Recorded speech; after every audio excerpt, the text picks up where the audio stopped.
Mari kita bahas lebih lanjut. Otonomi NKRI adalah istilah yang mengacu pada otonomi daerah di Indonesia dalam kerangka Negara Kesatuan Republik Indonesia.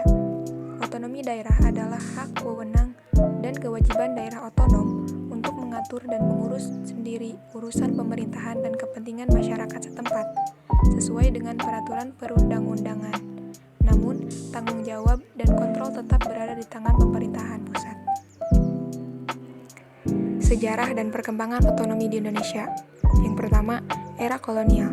Di era penjajahan kolonial Belanda, sistem otonomi daerah sudah diterapkan melalui Reglement Hebbelig de Regering van Nederlands-Indië atau Peraturan tentang Administrasi Negara Hindia Belanda pada sekitar tahun 1870-an.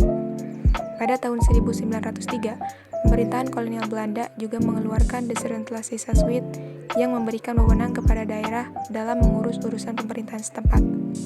Yang kedua, masa kemerdekaan. Setelah Indonesia merdeka, otonomi daerah terus mengalami perkembangan sesuai dengan kebutuhan dan perkembangan masyarakatnya. Dengan adanya tuntutan reformasi, otonomi daerah semakin diperkuat melalui Undang-Undang Nomor 22 Tahun 1999. Yang ketiga, Undang-Undang Otonomi Daerah. Pada tahun 2004, pemerintah Indonesia mengeluarkan Undang-Undang Nomor 32 Tahun 2004 tentang pemerintahan daerah yang memberikan otonomi yang lebih luas kepada daerah dalam mengurus urusan pemerintahan dan masyarakatnya.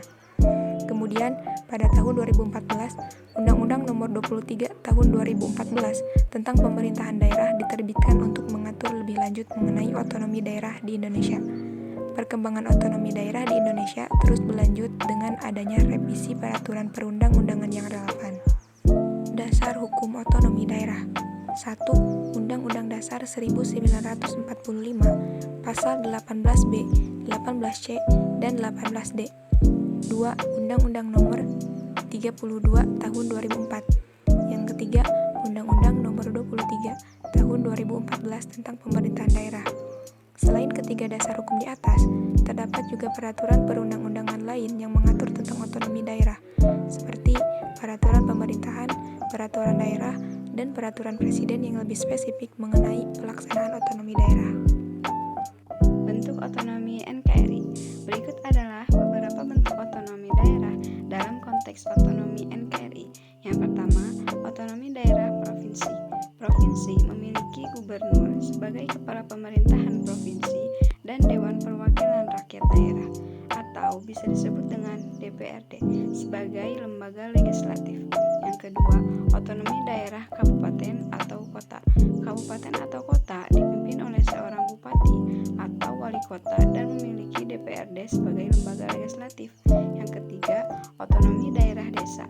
Desa dipimpin oleh seorang kepala desa dan memiliki Badan Permusyawaratan Desa yang bisa disebut dengan BPD sebagai lembaga perwakilan masyarakat di desa.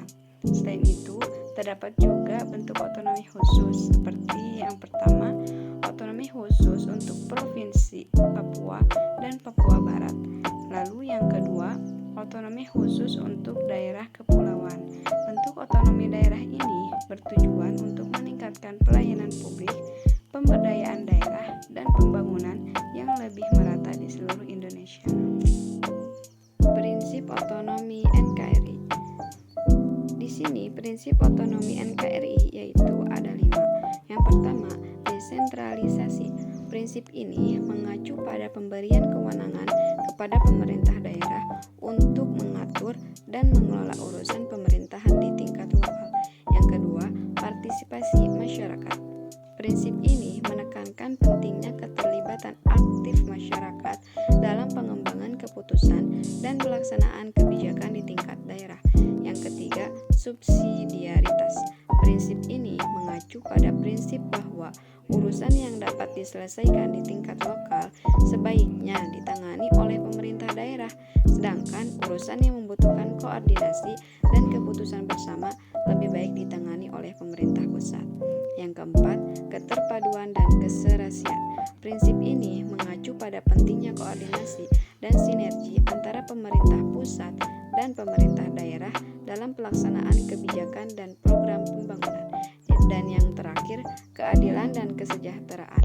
Prinsip ini menekankan pentingnya pemerataan pembangunan dan pelayanan publik di seluruh daerah. Di sini juga ada tujuan otonomi NKRI. Yang pertama, peningkatan kesejahteraan masyarakat. Yang kedua, pengembangan potensi daerah. Yang ketiga, pemerataan pembangunan. Dan yang terakhir, peningkatan partisipasi masyarakat. Pemisahan kewenangan antara pusat dan daerah. Pemisahan kewenangan antara pusat dan daerah adalah prinsip fundamental dalam sistem otonomi di Indonesia. Prinsip ini mengatur pembagian tanggung jawab dan wewenang antara pemerintah pusat dan pemerintah daerah dalam mengatur dan mengelola urusan pemerintahan. Beberapa kewenangan yang umumnya dipisahkan antara pusat dan daerah adalah sebagai berikut. 1. Kewenangan pusat, kebijakan luar negeri dan hubungan internasional, pertahanan dan keamanan nasional, moneter dan keuangan nasional, hukum dan peradilan tingkat nasional, kebijakan fiskal nasional, kebijakan pendidikan nasional, kebijakan kesehatan nasional. 2. Kewenangan daerah, tata ruang dan perencanaan wilayah, pendidikan dan kebudayaan daerah, kesehatan dan pelayanan kesehatan daerah, perizinan dan pengawasan usaha di daerah, infrastruktur dan transportasi lokal, pemberdayaan masyarakat setempat. Pemisahan kewenangan antara pusat dan daerah memiliki beberapa manfaat antara lain. 1. Responsif terhadap kebutuhan lokal. 2. Peningkatan partisipasi masyarakat. 3. Pengembangan potensi lokal. 4. Efisiensi pemerintahan. Tantangan dalam implementasi otonomi NKRI. 1. Kapasitas pemerintah daerah. 2. Koordinasi antara pusat dan daerah. 3. Keterbatasan sumber daya. 4. Kesenjangan antar daerah. 5. Partisipasi masyarakat. Peluang untuk pembangunan dan inovasi lokal. 1. Pemanfaatan potensi lokal. 2. Kebijakan yang disesuaikan dengan kebutuhan lokal. 3. Kemitraan dengan sektor swasta dan masyarakat. 4. Pengembangan kebijakan dan regulasi yang mendukung inovasi lokal. 5. Meningkatkan partisipasi masyarakat dalam pengambilan keputusan.